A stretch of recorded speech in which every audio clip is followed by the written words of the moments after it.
Olá, meninos e meninas! Iremos iniciar agora a nossa aula 24 de Noções de Eletricidade e Eletrônica. Na aula passada, nós iniciamos o nosso estudo através do flip-flop D com clock, onde aprendemos a sua definição, vimos a sua finalidade, exemplos, figuras que ilustravam esse tipo de flip-flop. Vimos também o LED D, que pode ser também chamado de LED transparente, e vimos entradas assíncronas, onde aprendemos sobre a sua definição e também a sua finalidade.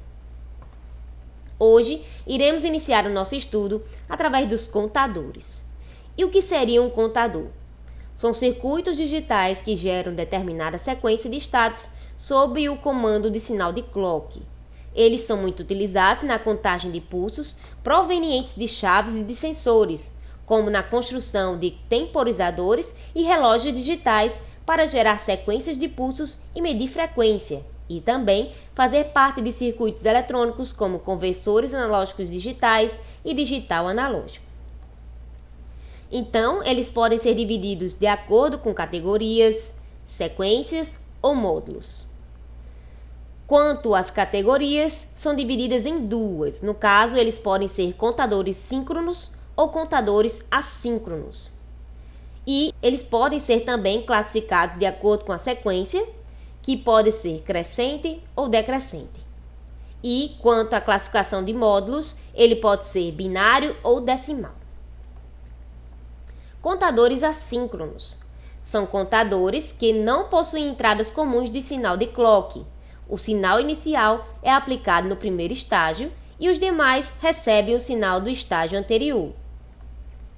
Então, aqui eu tenho uma figura onde temos um circuito de contador binário de 4 bits, certo?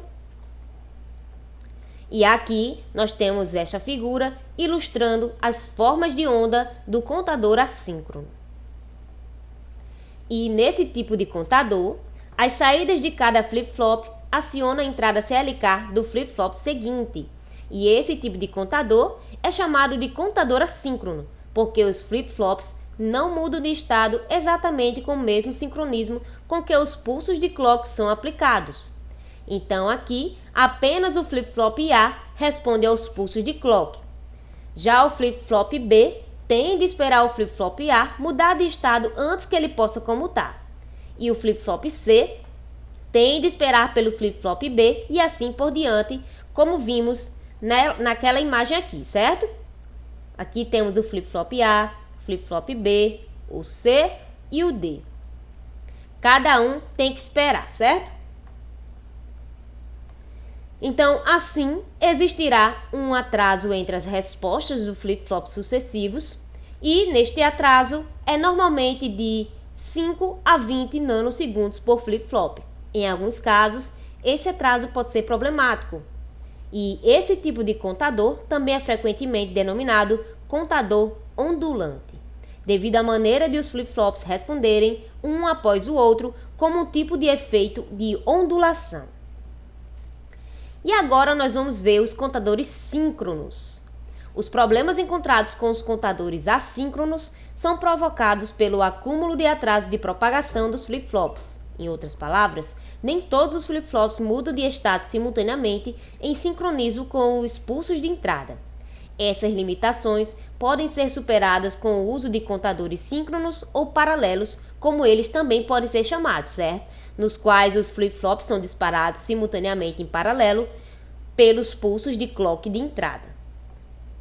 Então, visto que os pulsos de clock de entrada são aplicados em todos os flip-flops, algum recurso tem que ser usado para controlar o movimento em que o flip-flop deve comutar e o momento em que deve permanecer inalterado quando ocorrer um pulso de clock. Isso é implementado usando-se as entradas J e K, conforme está ilustrado na figura aqui, como vocês podem observar, certo? E o que nós aprendemos hoje?